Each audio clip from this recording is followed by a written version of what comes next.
Hello प्यारे बच्चों, कैसी चल रही है आप लोगों की पढ़ाई? बढ़िया। आई होप बढ़िया चलनी भी चाहिए। देखो, आज का जो हमारा टॉपिक है इसमें हमने जो प्रीवियस लेक्चर में पढ़ा था magnetic field due to circular current carrying wire at its axial point, उसके आगे हम प्रोसीड करेंगे। उसमें कुछ चीज मैंने बताया था कि रह गया था ग्राफ ड्रा करना, दूसरा मैग्नेटिक फील्ड लाइंस ड्रा करना, उसमें मैग्नेटिक फील्ड लाइंस कैसे ड्रा करते हैं, एक क्लॉक रूल नया ऐड होता है, उसके बाद हेल्महोल्ट्ज कॉइल है। ठीक है, सर्कुलर करंट कैरिंग वायर से हम एक डिवाइस बनाते हैं जिसे हेल्महोल्ट्ज कॉइल कहते हैं। यह कॉइल जो है यूनिफॉर्म मैग्नेटिक फील्ड देने के काम में आता है। ठीक है, कैसे बनाते हैं अभी देखेंगे। और साइंटिस्ट लोग इसका काम भी करते हैं, मतलब लैब में यूज करते हैं, इसका उपयोग करते हैं ताकि मैग्नेटिक फील्ड को नलीफाई, अर्थ के मैग्नेटिक फील्ड को नलीफाई करने के लिए, जीरो बनाने के लिए, ऐसा मतलब एक्सपेरिमेंट उनको जरूरी होती है, तो वहां इसका उपयोग करते हैं। ठीक है, तो उसके बारे में पढ़ेंगे, वो कैसे डिवाइस है, देखते हैं कि की बात है। ठीक है, तो सबसे पहले जो टॉपिक है हमारा वो है magnetic field lines and distance के बीच ग्राफ ड्रा करना, जब मैग्नेटिक फील्ड जो है का जो एक्सप्रेशन है एक्सियल पॉइंट का दिया हुआ है। ठीक है, अब देखो यहां पर ये एक्सप्रेशन इस particular circular current carrying wire का एक्सियल पॉइंट का आपको दिया हुआ है। यहां पर इस पी पॉइंट पर कितना होगा इसका मैग्नेटिक फील्ड, ये बताया था मैंने कल। ये इससे आगे हम प्रोसीड करने वाले हैं। तो देखो ये आर रेडियस है। ठीक है, ये आर रेडियस है, यहां से यहां तक का डिस्टेंस जो है वो कितना एक्स है, और यहां जो है under root R square plus X square है। ठीक है प्यारे बच्चों, ये है, ये डिस्टेंस है। ये करंट कैरिंग वायर है, ये करंट फ्लो हो रहा है, इसमें आई करंट फ्लो हो रहा है। ठीक है, और आई करंट फ्लो होने के कारण इसमें आई करंट फ्लो हो रहा है, और इस आई करंट के कारण यहाँ पर मैग्नेटिक फील्ड जो है mu naught I R square upon 2 X square plus R square है। ठीक है, आपको इसका ग्राफ ड्रा करना है। चलिए मान लीजिए, सपोज कीजिए यहाँ पर अब ग्राफ ड्रा करना है किसके किसके बीच, मैग्नेटिक फील्ड एंड डिस्टेंस के बीच। तो ये तो आपको पता है कि एक एक्सिस पर आपको क्या लिखना पड़ेगा, मैग्नेटिक फील्ड, और दूसरे एक्सिस पर क्या लिखेंगे आप, डिस्टेंस। तो ये है आपका मैग्नेटिक फील्ड। ओके, और ये मैग्नेटिक फील्ड है, यहाँ पर बी मैग्नेटिक फील्ड है, और ये डिस्टेंस है। ठीक है, यहाँ ये क्या है, डिस्टेंस है। ओके, अब ये दोनों साइड है ना, पॉजिटिव भी हो सकता है और नेगेटिव भी हो सकता है। अब ये पॉजिटिव नेगेटिव का क्या लफड़ा है वो समझ लो। जैसे मान लो ये कॉइल है, ये मान लो ये मेरे हैंड में है। ठीक है, ये घड़ी हैंड में क्या है, घड़ी। अब इसके राइट साइड में इसको पॉजिटिव ले रहे हैं और इसके नेगेटिव। अब इसको खोल के ही दिखा देता हूँ। वैसे कल मैंने तुम लोगों को दिखाया था, तो थोड़ा सा विजुअलाइजेशन होगा। पिछला लेक्चर देखना बहुत जरूरी। अगर पीछे वाला लेक्चर नहीं देखा होगा तो ये आगे वाला कुछ समझ में आने वाला है नहीं। ठीक है, तो इसलिए पीछे वाला लेक्चर जरूर देखिए, उसका जो पिछले प्रीवियस लेक्चर है, 4th पार्ट। ओके, देखो इधर ये जो है ना, यहाँ है ये इस तरह से कॉइल। अब इसके आगे को तुम पॉजिटिव ले रहे हो, तो इसके रिलेटिव यहाँ पर क्या होगा, नेगेटिव होगा। तो यही चीज यहाँ पर है। ओके, समझ में आई बात है। यहाँ पर क्या है, अगर हम इसको पॉजिटिव लेते हैं तो इस वाले चीज को क्या लेना पड़ेगा, नेगेटिव। अब देखो यहां पर मान लो, सपोज करो 0 है x की वैल्यू कितनी है, 0 है। तो x की वैल्यू अगर 0 होगी मान लो, तो ये जो वैल्यू होगा इसका सीधा मतलब होता है, तुमने कल स्पेशल केसेस में पढ़ा था कि सेंटर पर, सर्कुलर करंट कैरिंग वायर के सेंटर पर मैग्नेटिक फील्ड, और उसकी जो वैल्यू होगी वो mu naught I R square upon 2x equal to 0। तो सॉरी, ये जो है ना, ये मैग्नेटिक फील्ड में आर स्क्वायर 3/2 आएगा। ठीक है, तो ये जो है ना, यहाँ पर ये x इक्वल टू 0 करेंगे तो ये कितना हो जाएगा, आर क्यूब, और आर स्क्वायर हो जाएगा तो mu naught I upon 2r। ठीक है प्यारे बच्चों, तो मैग्नेटिक फील्ड तो इतना ही होता है जितना सेंटर पर होता है, मतलब सर्कुलर करंट कैरिंग वायर के, इसके सेंटर पर उतना ही मैग्नेटिक फील्ड होता है जितना सर्कुलर करंट कैरिंग वायर के होता है। ओके, अब देखो यहाँ पर कभी कभी भावनाएं भी समझ लिया कर मैं कहना क्या चाहता हूँ। अब देखो यहाँ पर ना, इस पॉइंट पर इसका मैग्नेटिक फील्ड कितना होगा, B इक्वल टू सेंटर पर mu naught I upon 2r। ठीक है प्यारे बच्चों, इतना। अब होता क्या है कि मैग्नेटिक फील्ड जो इसका होता है, इसको जब निकालोगे तो तुम ऐसे करके ऐसे ग्राफ जाएगा इस तरह से। ये एक पॉइंट है जहां पर कनकेविटी जो है वो चेंज होता है, इसको कहते हैं पॉइंट ऑफ इन्फ्लेक्शन। अब ये कैसे निकालते हैं, क्या करते हैं, वो अभी मैं समझा देता हूं। लेकिन अभी फिलहाल के लिए अभी ड्रा करके दिखाता हूँ। करना क्या, ऐसे मैं करने तो लग जाऊंगा, नहीं तो वो समझ में नहीं आएगा कि कर क्या रहा है ऐसा। तो एक बार मैं ड्रा कर देता हूँ होता क्या है और कैसे ड्रा किया जाता है। ये तो मुझे याद है, तो इसलिए मैं कर दे रहा हूँ। देखो ये ऐसे है, ये ऐसे, ठीक है। तो यहाँ पर ये इस तरह से ए एक्स इक्वल टू क्या होगा, माइनस आर बाई 2 होगा, ठीक है। अब देखो ये नेगेटिव है, x की वैल्यू क्या है, नेगेटिव है, इस साइड को ये डिनोट किया हुआ है, ये x डैश है, ये x है, ओके। देखो ये जो पॉइंट ऑफ इन्फ्लेक्शन ये क्या है, एक ऐसा पॉइंट जहां पर कर्व अपने कनकेविटी को चेंज करे। जैसे यहां पर देखोगे तो एक कनकेव अप तुमको दिखेगा, ये कनकेव अप है, बट इसके बाद इस वाले पॉइंट के बाद तुमको दिखेगा कनकेव डाउन, इस तरह से। तो एक कनकेविटी है ना यहाँ पर, एक तो है x equal to R by 2, पर ये कनकेव अप है और ये कनकेव डाउन है। वैसे ही सिचुएशन यहाँ भी, ठीक है, मतलब वैसे ही सिचुएशन क्या है, वही चीज यहाँ पर है। अब इसको निकालते कैसे, इसको जब तुम एक डबल डिफरेंशिएशन जो मैग्नेटिक फील्ड दिया हुआ है उसका डबल डिफरेंशिएशन करोगे x के रिस्पेक्ट में एंड देन इक्वल टू 0 करोगे तो x की दो वैल्यू आएगी, एक प्लस और दूसरा माइनस आर बाई 2, ठीक है। अब ये यहाँ पर ये डबल डिफरेंशिएशन जब 0 किए ना, तो वहां पर तुमने पढ़ा होगा थोड़ा सा कैलकुलस, तो ज्यादा हम मैथमेटिक्स यहाँ पर इन्वॉल्व करना नहीं चाहते, बस इसको समझने के लिए, ठीक है। तुमने पढ़ा होगा जहां डबल डिफरेंशिएशन किसी फंक्शन का 0 के इक्वल होता है वहां पर स्ट्रेट लाइन कर्व होता है, किसी तरह का कोई स्लोप नहीं, मतलब कर्व नहीं होता, वो स्ट्रेट लाइन बनता है, ठीक है। तो यहाँ भी थोड़ी देर के लिए स्ट्रेट लाइन यहाँ पर इस पॉइंट पर बनता है, और वो जो पॉइंट आता है उसको हम कहते हैं पॉइंट ऑफ इन्फ्लेक्शन। अब देखो पॉइंट ऑफ इन्फ्लेक्शन ये क्या है बेटा, पॉइंट ऑफ इन्फ्लेक्शन। अब ये पॉइंट ऑफ इन्फ्लेक्शन, चल कोई नहीं। अब देखो डबल डिफरेंशिएशन फिर से करें, इसको एक बार करके रखा हुआ है और तुम वहां पर क्या कर रहे हो, x की वैल्यू पुट कर रहे हो, x equal to plus R by 2। यदि इसका वैल्यू नेगेटिव आ रहा है तो इसको कहते हैं कॉनकेव डाउन, कॉनकेव डाउन। ये जो ग्राफ आएगा वो किधर कैसे आएगा, नीचे की तरफ ऐसे, ठीक है। और अगर मान लो double differentiation D two B upon D X square जो है वो x plus sorry minus R by 2 है, कितना है, माइनस आर बाई 2। तो जो आएगा पॉजिटिव, अगर मान लो पॉजिटिव आता है यहां पर, कोई नहीं, प्लस आर बाई 2 पर नेगेटिव आता है, पॉजिटिव आता है, जो भी है। अगर मान लो ग्राफ की वैल्यू, अगर कोई वैल्यू हम रखते हैं, आर बाई 2 नहीं भी रखे, एक्स की किसी भी वैल्यू पर, ठीक है, पॉजिटिव आता है, और अगर नेगेटिव आता है एक्स की किसी वैल्यू पर नेगेटिव, एक तो पॉजिटिव आ गया और दूसरा नेगेटिव आता है, तो ये अगर, तो इस वाले सिचुएशन पर ग्राफ क्या होगा, कनकेव अप होगा, कॉनकेव अप। थोड़ा सा एक बार क्लियर कर लो, ये थोड़ा सा समझने में तुमको दिक्कत हो गई होगी। एक्चुअली में मैंने यहाँ पर वैल्यू पुट कर दिया था आर बाई 2 और तब नेगेटिव ले रहा था, ऐसा नहीं।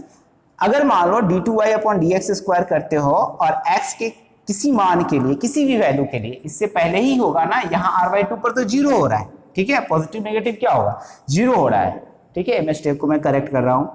एक्स से पहले अगर मान लो पॉजिटिव वैल्यू आ रहा है तो कॉनकेव डाउनवर्ड होगा, और x के बाद अगर नेगेटिव वैल्यू, पॉजिटिव वैल्यू आ रहा है, सॉरी x के पहले नेगेटिव वैल्यू आ रहा है तो कॉनकेव डाउन होगा, और x के बाद अगर पॉजिटिव वैल्यू, इसके बाद वैल्यू डालते हैं, पॉजिटिव आ रहा है तो कॉनकेव अप होगा। मतलब x के किसी मान के लिए D two Y upon D X square या D two B upon D X square, जो यहाँ पर y का रोल कौन प्ले कर रहा है, मैग्नेटिक फील्ड, अगर इसका वैल्यू पुट करने पर नेगेटिव आता है तो ग्राफ क्या होगा, कनकेव डाउन होगा, अगर वैल्यू पॉजिटिव आता है तो कनकेव अप होगा। और इस पर्टिकुलर टिपिकल पॉइंट जो है इसको क्या कहेंगे, पॉइंट ऑफ इन्फ्लेक्शन कहेंगे। तो इसलिए ग्राफ जो होता है थोड़ा देर के लिए ऐसे जाता है फिर ऐसे जाता है, ऐसा नहीं तुम ग्राफ ऐसे बना देना, तुम्हारे ये ग्राफ गलत हो जाएगा बेटा, ये इस तरह से ग्राफ नहीं बनेगा, ये ग्राफ ऐसे करके ऐसे आएगा, ठीक है, ये ऐसे आएगा, ठीक है, यहाँ पर कनकेविटी चेंज होगा, ओके, इसलिए ऐसा बनता है। समझ में आई बातें इतनी, और इतनी बातें अगर समझ में आ गई क्रिस्टल क्लियर हो गया तुमको इस ग्राफ का क्या मतलब है? ऐसे तो तुमको सिर्फ ग्राफ ड्रॉ करना होता है, समझाना नहीं होता कि ग्राफ ऐसा क्यों हुआ, लेकिन हम पढ़ा रहे हैं आपको, ठीक है। मैं यहाँ पर पढ़ा रहा हूँ तो इसको एक्सप्लेन करना पड़ेगा कि कैसे क्या हुआ। ओके, इसको क्लियर कर लिए। अब हम आगे बढ़े और इसका मैग्नेटिक फील्ड लाइंस ड्रॉ करेंगे। कैसे मैग्नेटिक फील्ड लाइंस ड्रॉ करेंगे, ठीक है। इसको रफ करते हैं और इस सर्कुलर करंट कैरिंग वायर के कारण मैग्नेटिक फील्ड लाइंस ड्रॉ करते हैं। और उससे भी पहले हमको ये जानना होगा कि क्लॉक रूल क्या होता है, ठीक है। तब हम सर इसके कारण मैग्नेटिक फील्ड लाइंस आराम से ड्रॉ कर सकते हैं। इसको रफ करें। क्लॉक रूल्स, क्लॉक रूल्स देखो, क्लॉक रूल क्या कहता है? अगर कोई करंट कैरिंग वायर है, ठीक है, और उसमें करंट का डायरेक्शन जो है क्लॉकवाइज है, ठीक है प्यारे बच्चों, ये कैसा है? क्लॉकवाइज।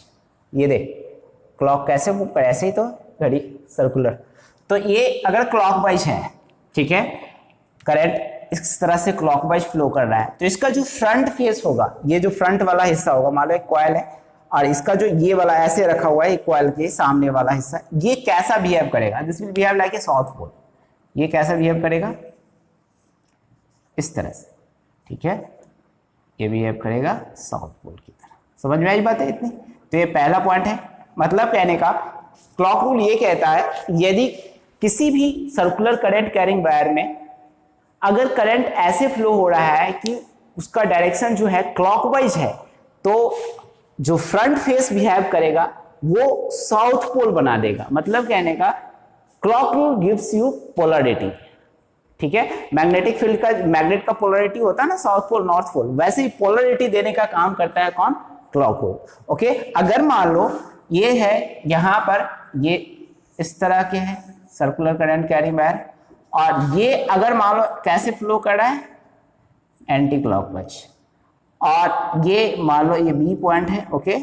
इसमें अगर तुम देखोगे, इसकी पोलरिटी चेक करोगे तो कैसे करेगा? ये इस तरह से, ये ऐसे, ठीक है, ये नॉर्थ, मतलब ये नॉर्थ पोल बनाएगा इस तरह से, ओके। ये नॉर्थ पोलरिटी देगा, ओके। ये साउथ पोल है, ये नॉर्थ पोल है। तो मतलब कहने का क्लॉक रूल क्या करता है? It gives polarity of circular current carrying wire. Circular current carrying wire का क्या देता है? ये पोलरिटी देता है, ठीक है। It gives polarity of circular current carrying wire.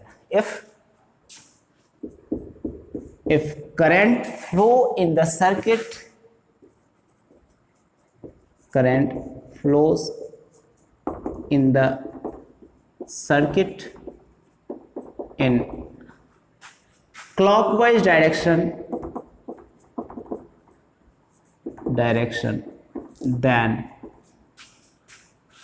then front face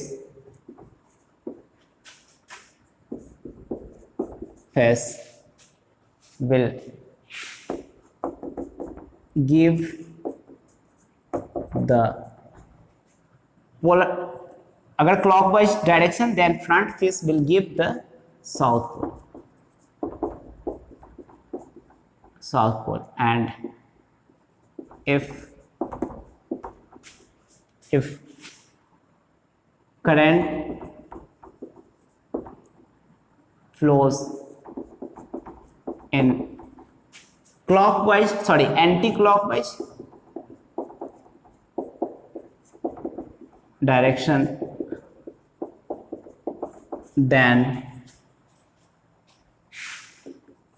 its front face gives north pole. यही बात आपको बताया गया यहाँ पर, नॉर्थ, ठीक है। अब ये जो मैंने अभी समझाया उसी बात को वर्ड में मैंने लिख दिया है। अब अगर मान लो तुमको मैग्नेटिक फील्ड लाइंस ड्रॉ करना हो किसी सर्कुलर करंट कैरिंग वायर का, ठीक है, ड्रॉ मैग्नेटिक, ये आता ब्रांड का टॉपिक है, वेरी इंपॉर्टेंट। थोड़ा सा ढंग से बनाना, बच्चे ना करंट का डायरेक्शन ही मिस कर देते, करंट ही हटा देते हैं। करंट तो फ्लो करेगा तभी तो मैग्नेटिक फील्ड लाइंस बनेगा। तो ये गलती करते हैं, draw magnetic field lines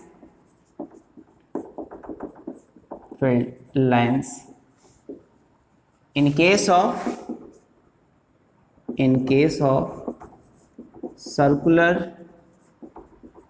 current carrying wire।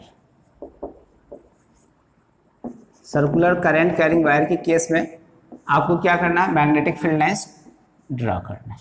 तो देखो ये है, इस तरह से सर्कुलर करंट कैरिंग वायर है और ये इस तरह से यहाँ पर। ओके, अब देखो ये तुम्हारा मैग्नेटिक करंट का डायरेक्शन। अब जैसे ही करंट का डायरेक्शन है तो ये एंटी क्लॉकवाइज है, तो फ्रंट फेस क्या बनाएगा, नॉर्थ पोल। नॉर्थ पोल का मतलब होता है मैग्नेटिक फील्ड लाइंस जो ओरिजिनेट होता है, जैसे पॉजिटिव चार्ज से क्या होता है, इलेक्ट्रिक फील्ड लाइंस ओरिजिनेट होता है और टर्मिनेट्स कहाँ होता है, नेगेटिव चार्ज पर। वैसे ही magnetic field lines north pole से ओरिजिनेट होता है और टर्मिनेट्स कहाँ से होता है, कहाँ होता है, साउथ पोल में।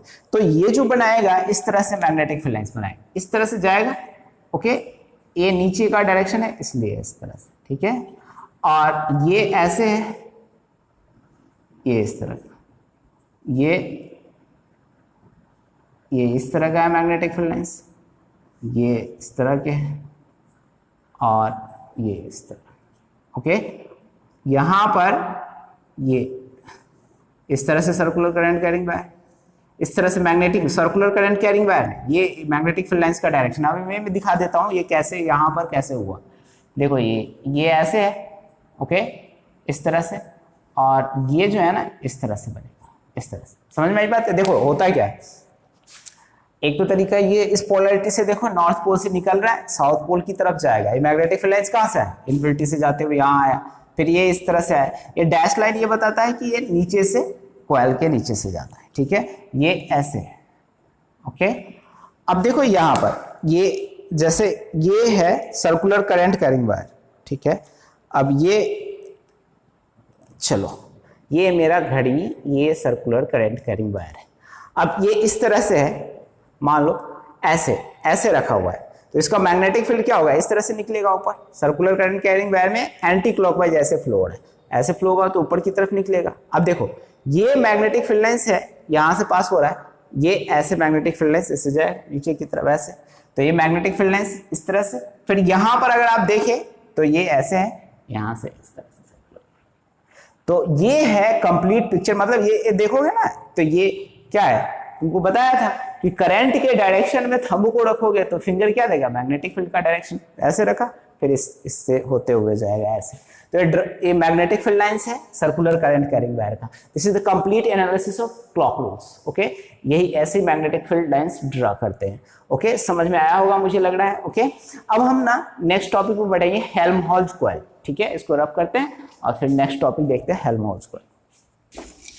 जो ये है हेल्महोल्ट्ज कॉइल, ठीक है। ये हेल्महोल्ट्ज कॉइल कौन सा है, किसे कहते हैं हेल्महोल्ट्ज कॉइल? जब दो आइडेंटिकल सर्कुलर कॉइल को एक ही एक्सिस पर रख देते हैं तो उसको क्या कहते हैं, हेल्महोल्ट्ज कॉइल। ठीक है, when two identical and equal current carrying coil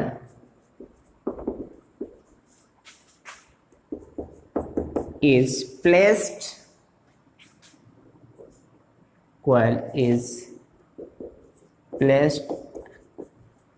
along the same axis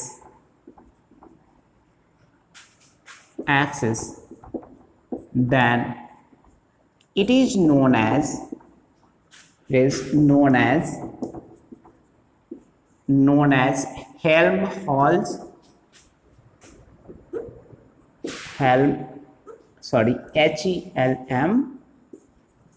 Helmholtz coil. तब इसको क्या कहते हैं, हेल्महोल्ट्ज कॉइल बोलते हैं। ओके, अब ये हेल्महोल्ट्ज कॉइल जो है ना, ये करता क्या है, तो एक डिवाइस है, इट इज अ डिवाइस, अब कॉइल से डिवाइस बनाते हैं, ठीक है, प्रिंसिपल तो यही है, बट कॉइल से हम डिवाइस बनाते हैं। It is a device which is used to make uniform, और तुम कह सकते हो क्या, constant magnetic field, constant magnetic field, constant magnetic field. ठीक है प्यारे बच्चों, एक डिवाइस है जो कि यूज किया जाता है मेक यूनिफॉर्म और कांस्टेंट मैग्नेटिक फील्ड बनाने के लिए। ठीक है, इट इज ऑल्सो यूज्ड, ये साइंस लेबोरेटरी में भी यूज होता है। It is also used in science laboratory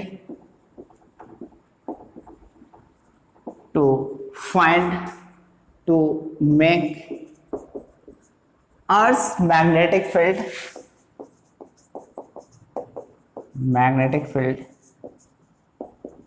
zero. Earth के मैग्नेटिक फील्ड को जीरो बनाने के लिए भी इस डिवाइस का उपयोग होता है। तो इसको क्या कहते हैं प्यारे बच्चों, हेल्महोल्ट्ज कॉइल। अब देखो हेल्महोल्ट्ज कॉइल का ये सब तो वर्णन हो गया, समझ लो कैसा होता है। ये इस तरह से एक सर्कुलर कॉइल है, अब एक ही तो होगा नहीं, n नंबर ऑफ कॉइल्स रहते हैं, और दूसरा भी ये यहां पर भी कुछ नंबर ऑफ कॉइल्स थोड़े से एक्सिस पर। ठीक है, यहाँ पे मान लो 50 है, यहाँ भी 50 रहेगा, आइडेंटिकल कॉइल्स। तो ये यहाँ पर सर्कुलर कॉइल्स रखे हुए हैं।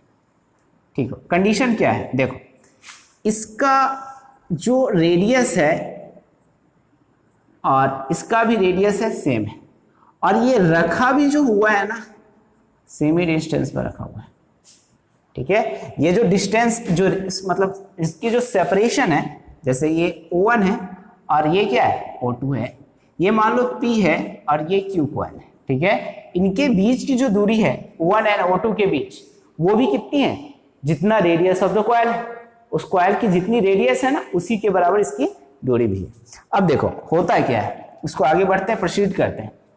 अगर मान लो तुमको इस पॉइंट पर, मिडिल पॉइंट पर, जिसको हम मान लो सपोज करो हम इसका नाम क्या देते हैं, यहां पर ए दे देते हैं, चलो ए। अब इस ए पॉइंट पर आपको क्या करना है, ये मिडिल पॉइंट है और यहां पर मैग्नेटिक फील्ड निकालना है। तो हम जानते हैं एक कॉइल के कारण मैग्नेटिक फील्ड कितना होगा, मान लो पीपी हम लेते हैं। अगर करंट आई फ्लो हो रहा है, ये भी यहाँ भी करंट कितना फ्लो होगा, करंट तो सेम ही डायरेक्शन में। ठीक है, करंट का वैल्यू क्या है, सेम ही डायरेक्शन है।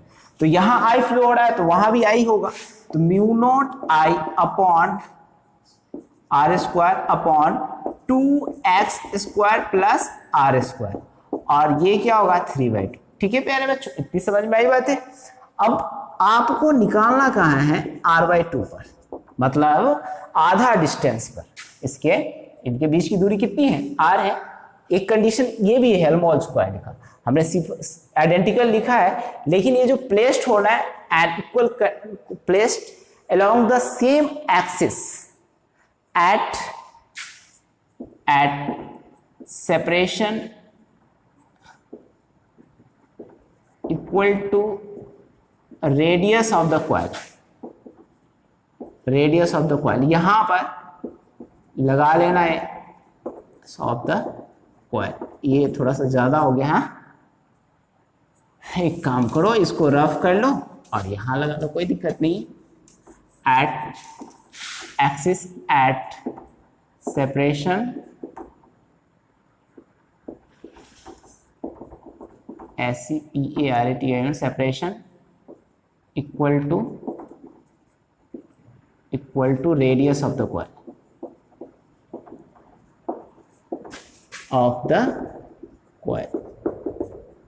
then it is known as Helmholtz. Then it is known as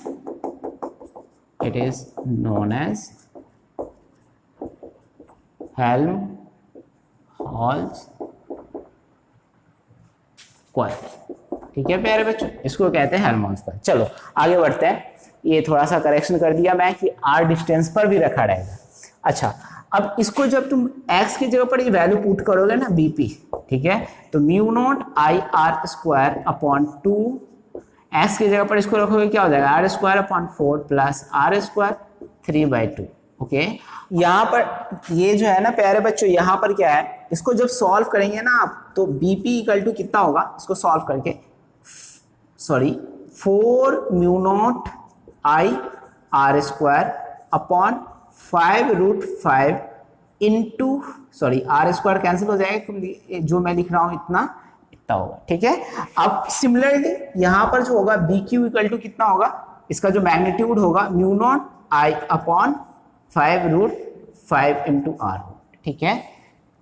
लेकिन यहां पर मैंने ये जो अभी बनाया था, इसमें इसके जो मैग्नेटिक फील्ड होंगे, ऑफ कोर्स यहां पर एक बार मैं फिर से समझा दूं, ठीक है।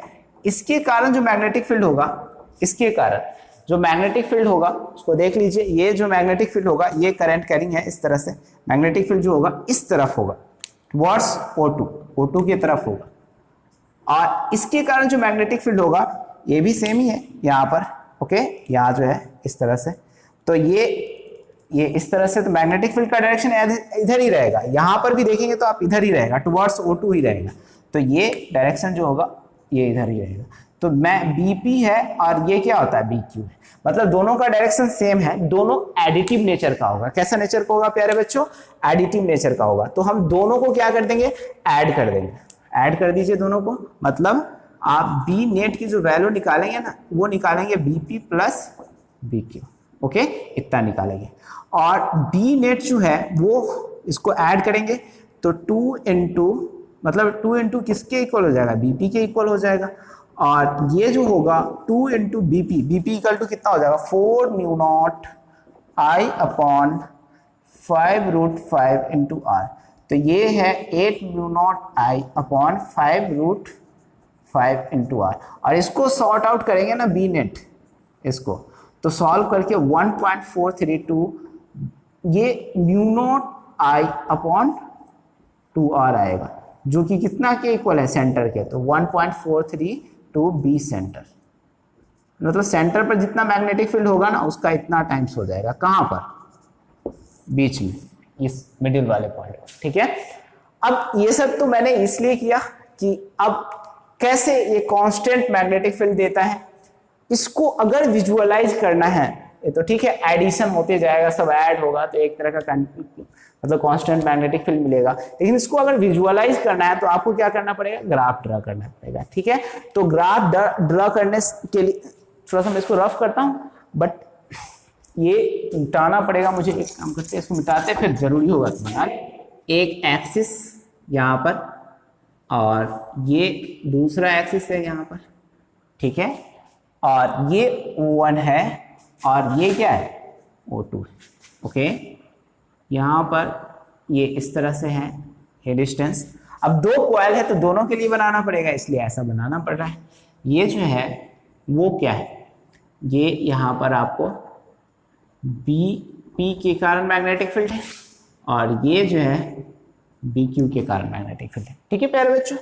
और ये नीचे जो है ये BP डैश है, और ये जो होगा वो BQ डैश है, इस तरह से बढ़ा दिया है बस, नीचे तो मैग्नेटिक फील्ड नेगेटिव में तो जाता नहीं, और ये इस तरह से है, ग्राफ का डिस्टेंस है 1 और देखो समझो, इसका जो P कॉइल था, मैं थोड़ा सा सुविधा के लिए यहाँ बना लेता हूँ, ये P है और ये Q है, ठीक है प्यारे बच्चों, ये P कॉइल है, ये Q कॉइल है, और इस तरह से करंट कैरिंग, ठीक है, और यहाँ पर इस तरह से, और ये जो है ना यहाँ से यहाँ तक का क्या है, R है रेडियस, ठीक है प्यारे बच्चों। तो ये R रेडियस है, अब हमें क्या करना है, यहाँ से मैग्नेटिक फील्ड निकालना। देखो यहाँ पर ये सेंटर पर इसका जो मैग्नेटिक फील्ड था वो ऐसे था, और ऐसे करके ये जाता, ठीक है, मतलब कहने का ये जो कॉइल था ये यहाँ इस तरह से होता, मतलब बीच में, इसके बीच में इसका डिस्टेंस कितना है, R है, इसके बीच में ये R है, और बीच में कितना है, R/2 है, ठीक है प्यारे बच्चों। तो ये r/2 है, यहीं पर कनकेविटी चेंज हो रहा है, थोड़ा दूर आ गया इसलिए बनाने में असुविधा हो रही है, बट कोई नहीं, ये ऐसे ही चलो, ये ऐसे, ठीक है। यहाँ से थोड़ा सा पीछे ले रहा हूँ मैं, समझ लेना तुम, ये यहाँ है, ये r/2, यहाँ से कनकेविटी चेंज हो रहा है, ये ऐसे करके ऐसे, स्ट्रेट नहीं है, ऐसे कनकेविटी। सिमिलरली ये दूसरे मैग्नेटिक फील्ड को ले, ये तो ठीक है, इस साइड ऐसे जाएगा, फिर ऐसे। अब दूसरे कॉइल के लिए लीजिए, ठीक है, ये दोनों का मैग्नेटिक फील्ड तो सेम ही रहेगा यहाँ पर, ओके। इसके कारण इसको ऐसे मैग्नेटिक फील्ड होगा, ये दूर तक जाता रहेगा, और ये जो है ना, ये ऐसे, ठीक है, यहाँ ये ऐसे, ये इस तरह से। अब ये जो है ना, ये इस तरह से कनकेविटी यहाँ से चेंज हो रहा है, इस तरह, ओके। और ये ऐसे है r/2, और ये इस तरह।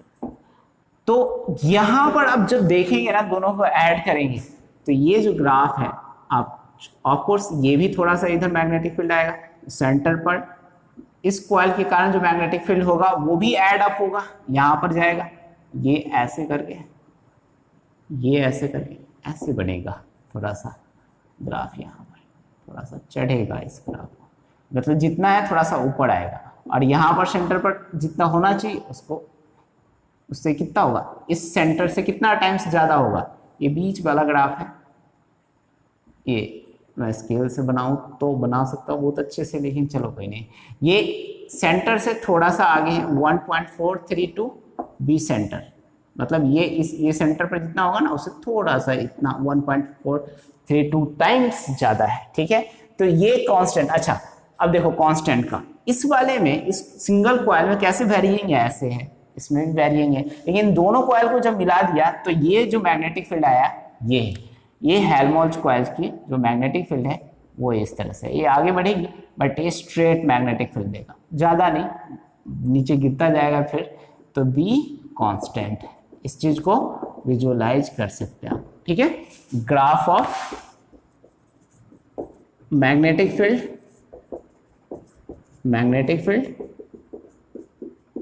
in case of Helmholtz coil, in case of Helmholtz coil,